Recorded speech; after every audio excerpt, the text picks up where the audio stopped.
Hello friends, welcome to my channel. আজকের topic WB constable 2019-এর main এক্সামের math question ডিটেলসে explain করব। প্রথম প্রশ্ন, একজন ব্যক্তি 400টি কমলালেবু ক্রয় করে সমগ্র ক্রয় মূল্যে 320টি কমলালেবু বিক্রয় করলো, তার শতকরা কত লাভ হলো? দেখো, 400টি কমলালেবু ক্রয় করে, তাহলে 400 ইন্টু ক্রয় মূল্য সিপি দিয়ে ডিনোট করে থাকি কস্ট প্রাইস ইকুয়াল টু 320টি কমলালেবু বিক্রয় করলো বিক্রয় মূল্যে, মানে 320 ইন্টু এসপি। দেখো এখানে SP by CP by SP ratio find করবো। 320 বাই 400, 0 কেটে যাবে, 8 4 8 5, তাহলে 4/5। তাহলে আমরা প্রফিট বের করব, যেহেতু বলা আছে প্রশ্ন শতকরা প্রফিট হবে। এবার আমাদেরকে অনেক সময় দেওয়া থাকে যে শতকরা কত পার্সেন্ট প্রফিট, লাভ বা ক্ষতি হলো, তখন আমরা কীভাবে বুঝবো? যদি এখানে দেখো এসপির পরিমাণ 5 আছে, সিপি 4-এর থেকে বেশি, যদি এটা যদি বেশি হয় জানবে যে লাভ হয়েছে, এটা যদি 4-এর থেকে কম হতো তাহলে লস হয়েছে, যদি সিপির থেকে কম হয় তখন লস, যখন বেশি হবে তখন প্রফিট। তাহলে প্রফিট কী হবে? SP minus CP by CP. আমরা প্রফিট হোক বা লস হোক সবসময় ক্যালকুলেট করে থাকি কস্ট প্রাইসের উপর, সিপির উপর। তাহলে এসপি 5 মাইনাস 4/4 ইন্টু 100, তাহলে 1/4 ইন্টু 100 মানে 25%। Option D is correct answer. বোঝা গেল? অনেক সময়তে কী করে থাকে না, তখন কিছু বলা থাকে না যে কত পার্সেন্ট লাভ হলো, অনেক সময় তো 20% লস হলো, 20% ক্ষতি হলো, কিছু বলা থাকে না। এখানে অনেক সময় তো অপশানে দিয়ে দেয়, এখানে 20% না দিয়ে এখানে 20%, এখানে লাভ না দিয়ে বা লস বলে থাকলো, লস মানে ক্ষতি, তাহলে এখানে 25% লস বলা থাকলো, না সেটা 25% লাভ বলা থাকলো। তখন তোমরা কীভাবে করবে? তখন তোমাদের বুঝতে হবে যে এখানে লাভ হচ্ছে না ক্ষতি হচ্ছে।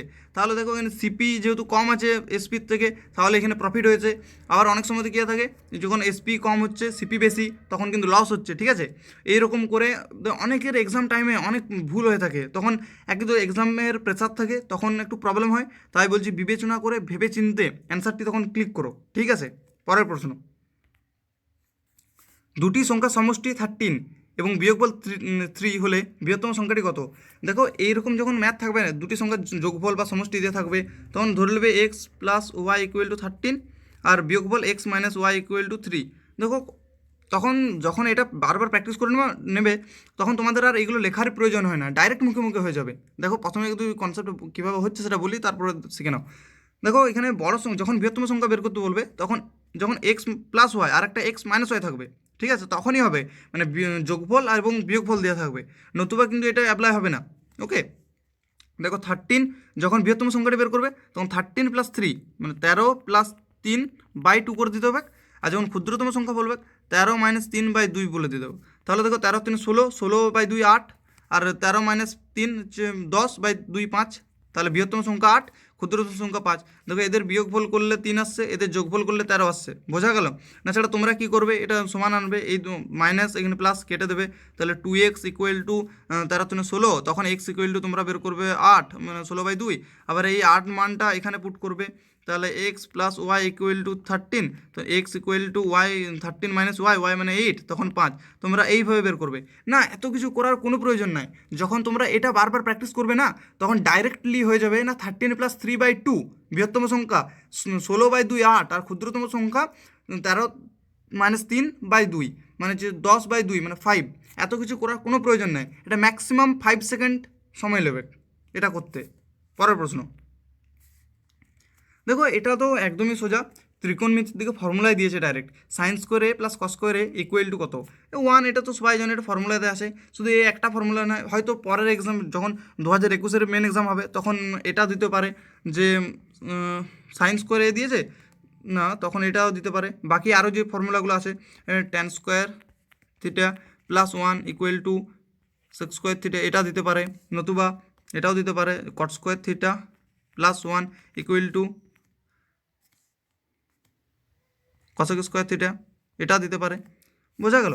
এটা এটা একটা ফর্মুলা, এটা 2 নম্বর ফর্মুলা, এটা 3 নম্বর ফর্মুলা, এটা 1 নম্বর, এটা 2 নম্বর, এটা 3 নম্বর, এরকম এই ফর্মুলাগুলো প্র্যাকটিস করে নেবে। আমরা অনেক সময় কী দিয়ে থাকে, যে যদি বলা থাকে sine square 60 degree plus cos square 60 ডিগ্রির মান বের করতে বলবে, ঠিক আছে, তখন তখন যে গ্রাফটা থাকে, সেই গ্রাফের যে ফর্মুলার মান যে ছকটা আছে না, যে 0 degree 0 degree 30 degree 45 degree 60 degree 90 degree, sine cos theta sine theta cos theta tan theta cot theta sec theta cosec theta, এই প্রত্যেকটার ভ্যালু তোমরা বারবার লিখে প্র্যাকটিস করবে। তোমাদের এখান থেকে ত্রিকোণমিতি থেকে ইজি একটা কোশ্চেন দেবে যেটা তোমরা করতে পারবে। বোঝা গেল? যদি এই ছকটা যদি মনে না থাকে তার জন্য একটা আমি ট্রিকও তোমাদেরকে বানিয়ে দেবো যদি চেয়ে থাকো। আর সেই ট্রিক থেকে তোমরা যদি এই ভিডিওটা দেখে যদি এই ছকটা যদি আবার প্র্যাকটিস করো, রিমাইন্ড করো, তাহলে এই sine square 60 degree plus cos square 60 ডিগ্রির মানটা কী হবে সেটা অবশ্যই কমেন্টে জানিও। ঠিক আছে? পরের প্রশ্ন, দুটি সংখ্যার গোসাগু ও লসাগু যথাক্রমে 36 এবং 6, একটি সংখ্যা 12 হলে অন্য সংখ্যাটি কত? দেখো এটা ডাইরেক্ট ফর্মুলাতে পড়ে যাচ্ছে, লসাগু ইন্টু গোসাগু ইকুয়াল টু সংখ্যা দুটির গুণফল, LCM into HCF equal to সংখ্যা দুটির গুণফল।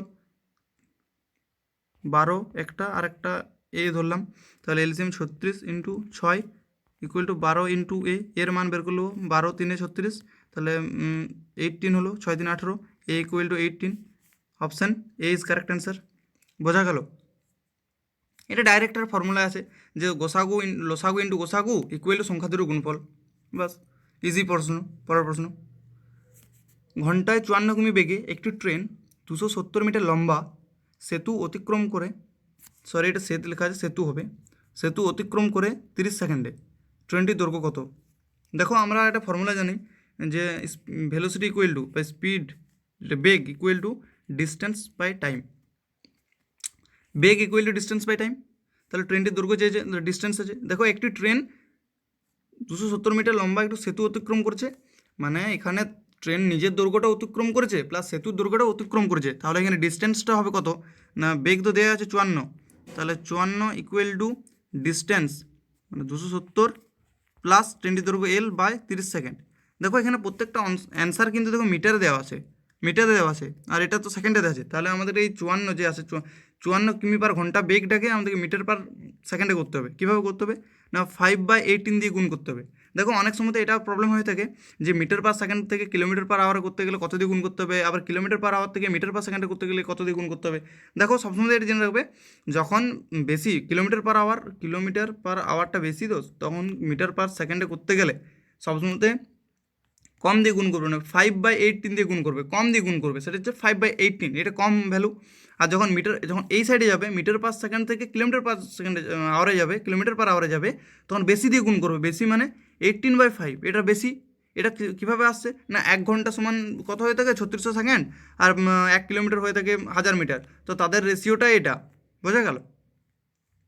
তাহলে দেখো এখানে কাটাকুটি করলে এল এর মান চলে যাবে, দেখো 18 3 54, তাহলে 5 3 15, 15 into 30, 15 3 45, 450 equal to 270 plus L, তাহলে এল এর ভ্যালু এখান থেকে কত বেরোচ্ছে 450 মাইনাস 270, 450 থেকে 270 বিয়োগ করলে 450 270 180, 180 হচ্ছে 180 metre. Option D is correct answer. বোঝা গেল? ইজি প্রত্যেকটা ডাইরেক্ট একটা ফর্মুলার থেকে হয়ে গেল। খালি এইখানে একটাই কি প্রবলেম ছিল, তোমাদেরকে ভেবে নিতে হবে যে সেতুটা অতিক্রম করা মানে কি, তার নিজের দৈর্ঘ্য প্লাস সেতুর দৈর্ঘ্য অতিক্রম করছে। বোঝা গেল? এবং এই যে 54 আছে, এই মিটার ইউনিটগুলো অনেক এককগুলো দেখবে এখানে কিলোমিটার পার আওয়ারে আছে, আর এখানে অ্যান্সার আছে যে মিটারে। তোমরা যদি এটা ডাইরেক্ট গুণ করে দিতে কিন্তু অ্যান্সার আসতো না, তখন অন্য আসতো, ওকে, তখন কিলোমিটারে চলে আসতো, প্লাস এইখানেও মিটারে অ্যাড করেছি, তাহলে এটাও নিশ্চয়ই মিটারেই হবে। ইউনিটগুলো একটু ধ্যান রাখা দরকার। পরের প্রশ্ন, এ ও বি এর আয়ের অনুপাত 3:4, তাদের খরচের অনুপাত 2:3, প্রত্যেকে 200 টাকা সঞ্চয় করলে এ ও বি এর আয় কত? দেখো এ ও বি এর আয়, তাহলে আমরা জানি কি আয় ইকুয়াল টু আয়, খরচ প্লাস যেটা সঞ্চয় করে রাখলাম, আয় কী হবে, আমরা যেটা রোজগার করে টাকা অর্জন করি সেটা কী হবে, আয় হবে খরচ প্লাস সঞ্চয় হবে তো। তাহলে দেখো এখানে আমরা এটা ভেবে করতে পারি। আবার অনেকেই প্রথমে বেসিক মেথডটা শিখে নাও, তারপরে তোমাদের যে অনেক সময় যে ভুলগুলো আমরা করে থাকি নর্মালি সেই জিনিসটা বুঝে নেবে কীভাবে কোন জায়গাতে ভুল হয়ে থাকে আমাদের। তাহলে দেখো এখানে আমরা ধরে নেব 3x, 4x। এবার বলা হচ্ছে দেখো যে 3x 4x তাদের খরচের অনুপাত এটা, তাহলে 3x মাইনাস যদি 200 করি তাহলে আমাদের খরচটা বেরিয়ে যাচ্ছে, তাহলে 4x মাইনাস 200 করি, কারণ তারা প্রত্যেকে 200 টাকা করে সঞ্চয় করেছে। তাহলে বুঝো, দেখো এখান থেকে কী বেরোচ্ছে, ইকুয়াল টু তাদের রেশিওটা 2/3। তাহলে দেখো এক্সের মান ভ্যালু পুট করে এখানে তাদের আয়ের অনুপাতটা বের করবো, আয়টা বের করবো। দেখো অ্যাকচুয়ালি কী হয়ে থাকে এখানে, এই জায়গাটা কি অনেকের বুঝতে অসুবিধা হবে যে এই জায়গাটা কী করলাম। 3x তার আয় হচ্ছে এ এর এবং 4x হচ্ছে বি এর আয়। এ বি, এর আয় 3x, বি এর আয় 4x। এবার দেখো আয়, আয় মানে হচ্ছে খরচ প্লাস সঞ্চয়। তাহলে এখানে এটা লিখলাম, এটা হচ্ছে খরচ, তাহলে আয় মাইনাস সঞ্চয়, আয় মাইনাস এখানে এটা যদি খরচ বের করতে যায়, খরচ ইকুয়াল টু কী হবে, আয় মাইনাস সঞ্চয়। আয় থেকে যখন আমরা সঞ্চয়টা বাদ দিয়ে দেবো তখন সেটা খরচ হয়ে দাঁড়া গেলো। তাহলে দেখো 3xটা তার আয়, আয় থেকে 200 বাদ দিয়ে দিলাম তখন তার এলো এটা খরচ। তেমনি সে একইভাবে 4x থেকে 200 বাদ দিয়ে দিলাম তখন তার এলো খরচ। এখান থেকে এক্সের মানটা বের করবো।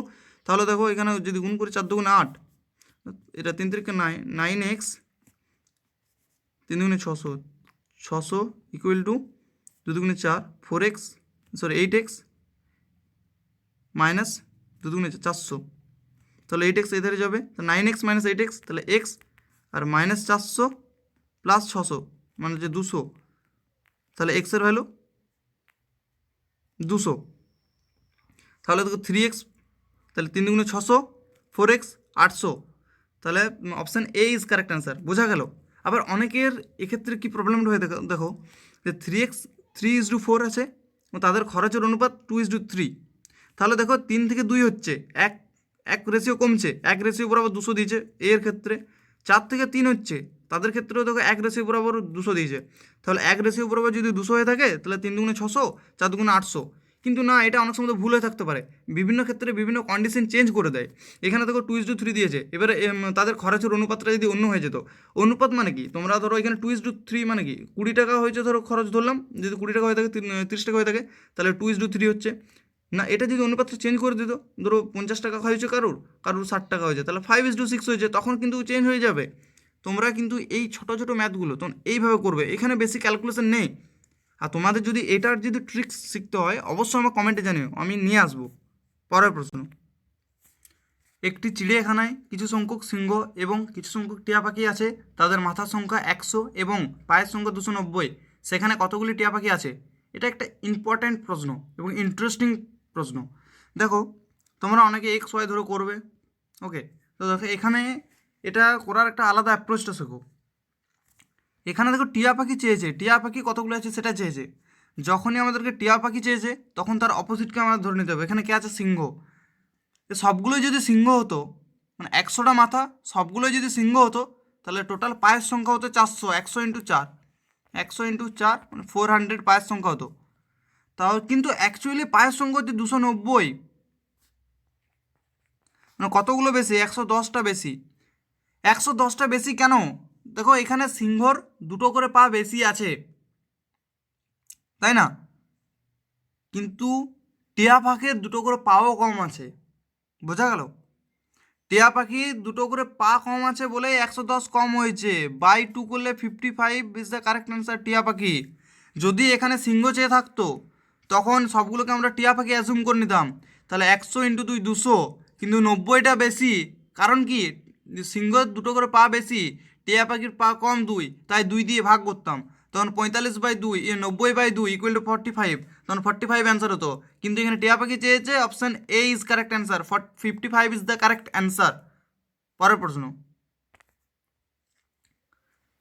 16টি ছেলের গড় বয়স 20, তাদের মধ্যে একটি নতুন মেয়ে আসে, ফলে সবার গড় বয়স 2 বছর বেড়ে যায়। নতুন মেয়ের বয়স কত? দেখো এটা কিভাবে করবে না, নর্মালি তোমার কীভাবে করবে, মেথড 1, 16 ইন্টু 20 মানে 320, 16 দুগুণ 32, 320। এবার একজন নতুন ধরলাম এক্স, সে অ্যাড হয়েছে এবং 2 বছর করে প্রত্যেকের বেড়ে গেছে। তাহলে নেক্সট হলো 17 জন, 16 একে 17 ইন্টু 22, তাহলে 17 দুগুণে 34 4, আর 17 দুগুণে 34 3 37, 374। তাহলে 374 থেকে 320 গেলে 55, সরি 54, তাহলে এক্সের মান হচ্ছে 54। নতুন যে মেয়েটি তার বয়স হচ্ছে 54। কিন্তু দেখো এটা তোমরা কীভাবে করবে, ডিস্ট্রিবিউটিভ মেথড ইউজ করবে। দেখো 16 জনের 20, যখন নতুন এলো মেয়ে তখন 17 জন হলো, 17 জনের 2 বছর করে বেড়ে গেছে, তাহলে আগে 20 ছিল, 2 বছর বেড়ে গেল, মানে 2, 17 দুগুণে 34 তো বেড়েছে দুজনকার, 2 বছর করে 17 বেড়েছে, তাহলে 34 প্লাস 20 বছর তো আগের, সেটাও অ্যাড হয়ে যাবে, তাহলে 54 ইজ দ্য কারেক্ট অ্যান্সার। বোঝা গেল? পরের প্রশ্ন, একটি সমবাহু ত্রিভুজের উচ্চতা √6 হলে ত্রিভুজের ক্ষেত্রফল কত? দেখো একটা সমবাহু যে ত্রিভুজের উচ্চতা দিচ্ছে, সমবাহু ত্রিভুজের মানে ইকুইলেটারাল ট্রায়াঙ্গেল অলরেডি উচ্চতা কী হয়ে থাকে না √3/2a =√6 দেওয়া আছে। এবারে ত্রিভুজের ক্ষেত্রফলের ফর্মুলা কী হয়ে থাকে? সমবাহু ত্রিভুজের ক্ষেত্রফলের ফর্মুলা হয়ে থাকে √3/4 × a²। তাহলে এখান থেকে এর মানটা বের করে নেবো, a = এটা এরিয়ার ফর্মুলা, তাহলে a = √6 × 2/√3, এর জায়গায় পুট করে দেবো, তাহলে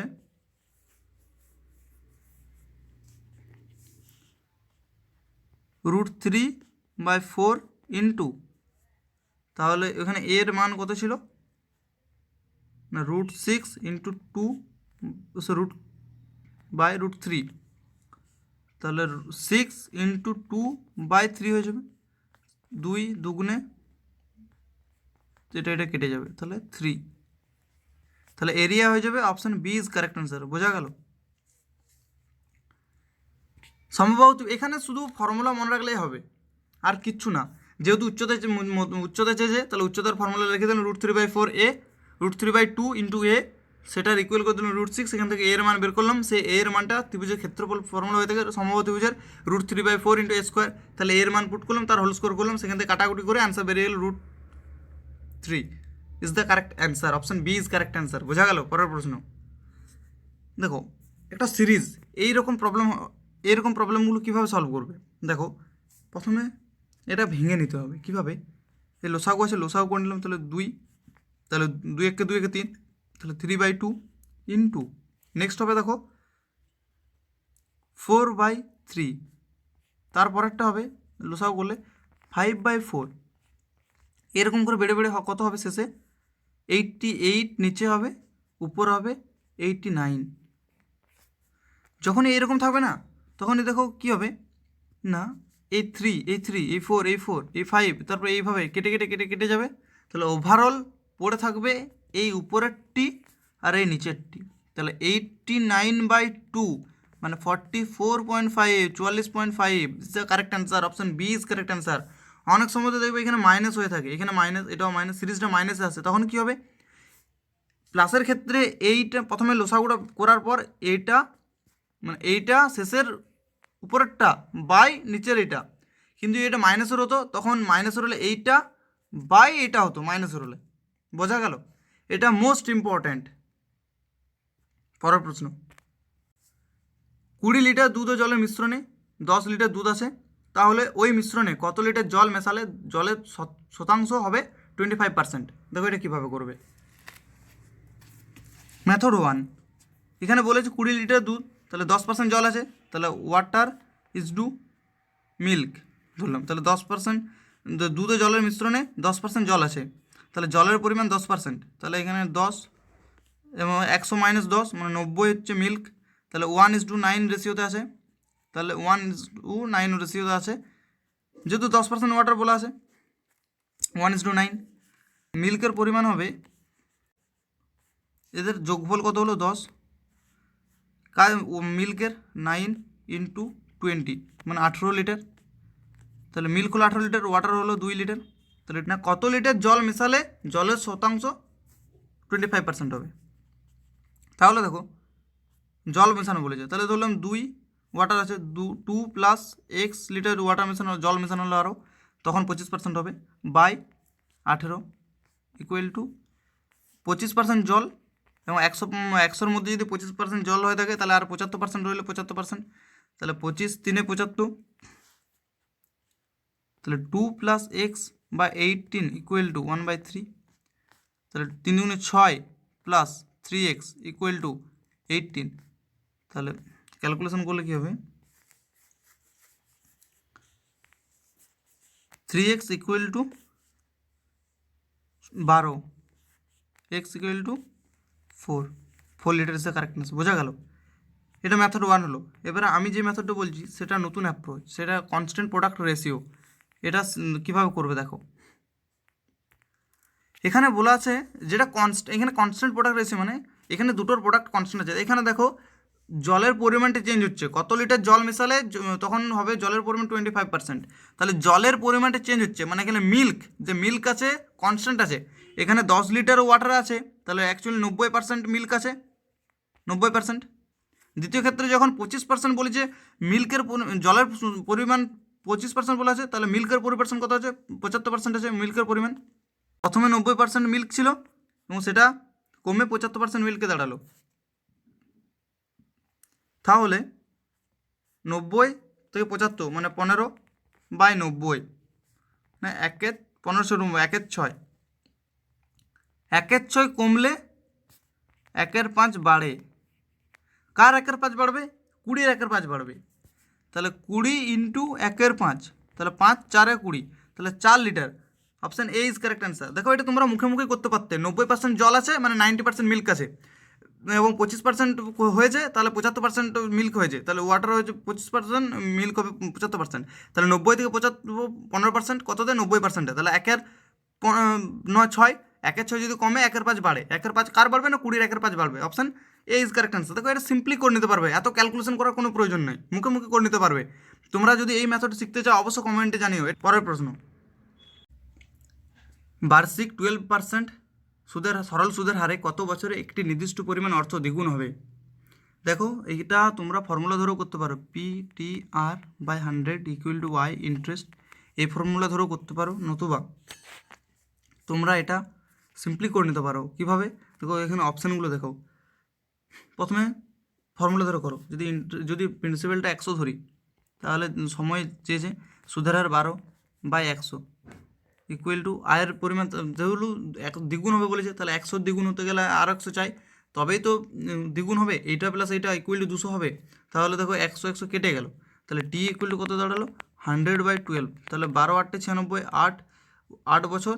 তাহলে 4/3 মানে 1/3 বছর, 1/3 বছর মানে 4 মাস। তাহলে 1 ইয়ার অ্যান্ড 4 মান্থ। তাহলে option D is correct answer. দেখো এটা তোমরা ইজিলিভাবে করে নিতে পারতো মুখে মুখে।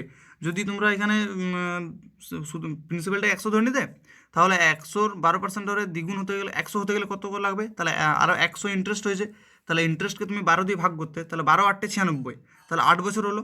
আর বাকি যে 4 মাস রইলো, 4 রইলো, 4/12 মানে 1/3, 1/3 বছরের ক্ষেত্রে তোমরা যেভাবে করবে, তোমাদের যেভাবেই করবে সে একই আসবে। Option D is correct answer, 8 বছর 4 মাস।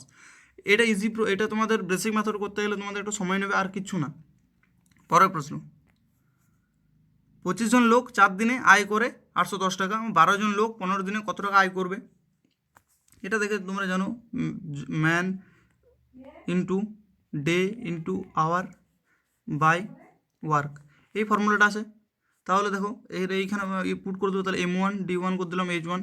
এখানে ঘন্টা নেই, তাহলে এটা ঘন্টার কোনো প্রয়োজন নেই, এটার প্রয়োজন নেই। এখানে ইকুয়াল টু এখানে 810 টাকা ওয়ার্কের পরিমাণ হবে, রোজগার করে টাকা পেয়েছে, তাহলে M2 × D2/W2 তাহলে আমাদের এখানে W2 এর মান চেয়েছে, তাহলে এখানে মানগুলো পুট করবো। ধরো M1 মানে 25 × 4/810 ইকুয়াল টু M2 12 × 15/ওয়ার্ক। তাহলে এই W2 এর মান চেয়েছে, কাটাকুটি করবো। দেখো 25 4 100 হয় থাকে, তাহলে এটা কেটে আমি 100 বসাতে পারি। 25 4 100 হয় থাকে, তাহলে 100, তাহলে একটা শূন্য কেটে গেল।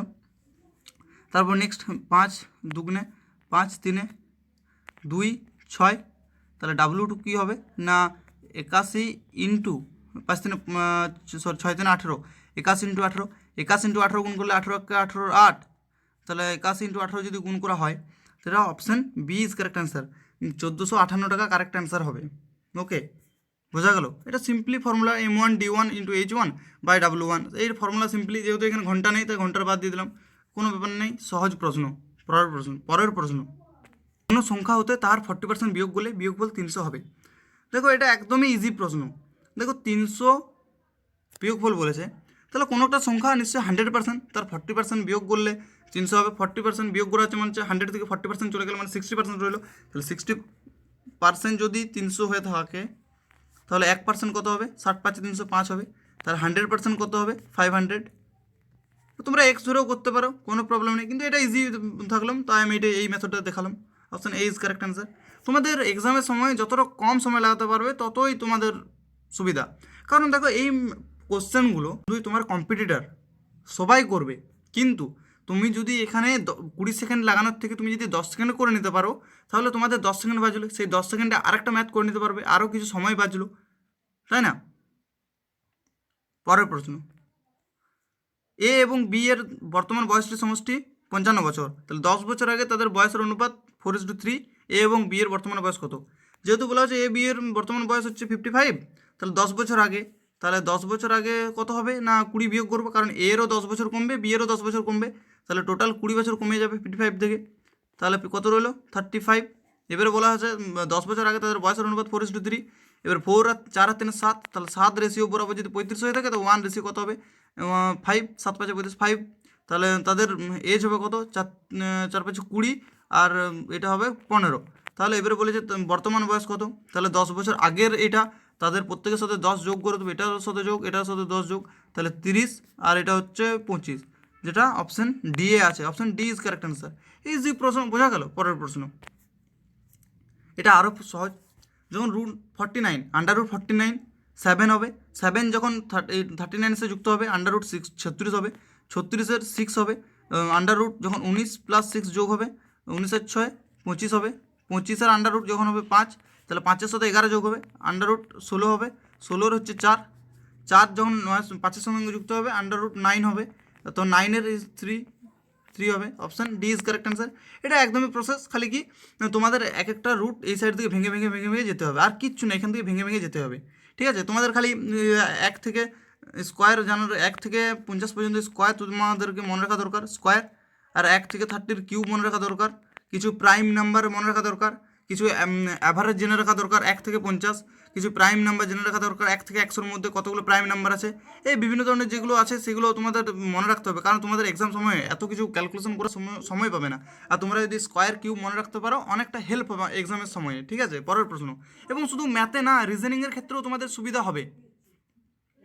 পরের প্রশ্ন, সুরেশের বয়স কিরণের দ্বিগুণ, তাদের বয়সের সমষ্টি 24 বছর, সুরেশের বয়স কত? দেখো এটা একদমই প্রশ্ন সহজ, কারণ সুরেশের বয়স কিরণের বয়সের দ্বিগুণ, তাহলে কিরণের বয়স যদি এক্স হয়ে থাকে কিরণ, তাহলে সুরেশের বয়স হবে 2x, তাহলে 3x ইকুয়াল টু দেওয়া আছে 24, তাহলে x ইকুয়াল টু 8, তাহলে সুরেশের বয়স চেয়েছে, সুরেশের বয়স 2, তাহলে 8 2 16। Option A is correct answer. দুটি বৃত্তের ব্যাসার্ধের পার্থক্য 7 সেন্টিমিটার এবং ক্ষেত্রফল পার্থক্য 1078 বর্গ সেন্টিমিটার হলে ছোট বৃত্তটির ব্যাসার্ধ কত? ধরে নিলাম বড় বৃত্তটির ব্যাসার্ধ R2 এবং ছোটোটির R1। এবারে দেওয়া আছে বৃত্তের পার্থক্য, মানে R2 - R1 ইকুয়াল টু 7 দেওয়া আছে, তাহলে 1 নম্বর এটা ধরলাম। দ্বিতীয় ক্ষেত্রে বলা আছে পার্থক্য, এরিয়ার পার্থক্য চেয়েছে, তাহলে বলা π/r2² π/r1² ইকুয়াল টু দেওয়া আছে 1078।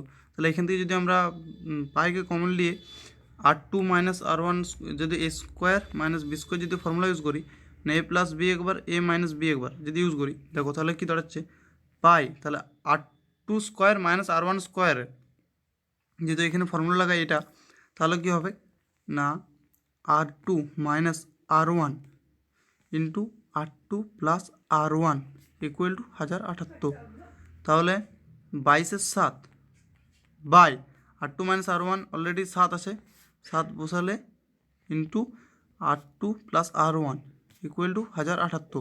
ওকে, তাহলে এই 7 কেটে যাবে, তাহলে R2 + R1 equal to 1078 by 22, তাহলে এখানে যদি ক্যালকুলেট করি তো এটা 49 আসবে, তাহলে R2 + R1 ইকুয়াল টু 49, এটা হচ্ছে দ্বিতীয় নম্বর সমীকরণ। তাহলে দেখো এটা R2 - R1 এর একটা ইকুয়েশন এবং R2 + R1 এর এটা ইকুয়েশন, তাহলে আমরা কি শিখেছি, তাহলে R2 - R1 ইকুয়াল টু 7, এটা ইকুয়েশন নম্বর 1 আছে। তাহলে আমরা কি শিখেছি, যে ছোটো বৃত্তটির ব্যাসার্ধ বের করতে গেলে এই দুটোর বিয়োগ করে বাই 2 দিয়ে ভাগ করে দিতে হবে, তাহলে 40, তাহলে ছোটোটার ক্ষেত্রে আমরা ধরেছি R1, তাহলে R1 ইকুয়াল টু হবে 49 - 7/2, তাহলে 42/2 হচ্ছে 21 is the correct answer, 21। Option B is correct answer. বোঝা গেল? পরের প্রশ্ন, যদি A plus B equal to 5 এবং A minus B equal to 3 হয় তাহলে এ বি কত? অলরেডি আমরা শিখেছি এ এবং বি এর মান বের করতে এইরকম ফর্মেটে থাকলে এ এর মান কী হবে না 5+3/2 মানে 4 5 3 8/2 4,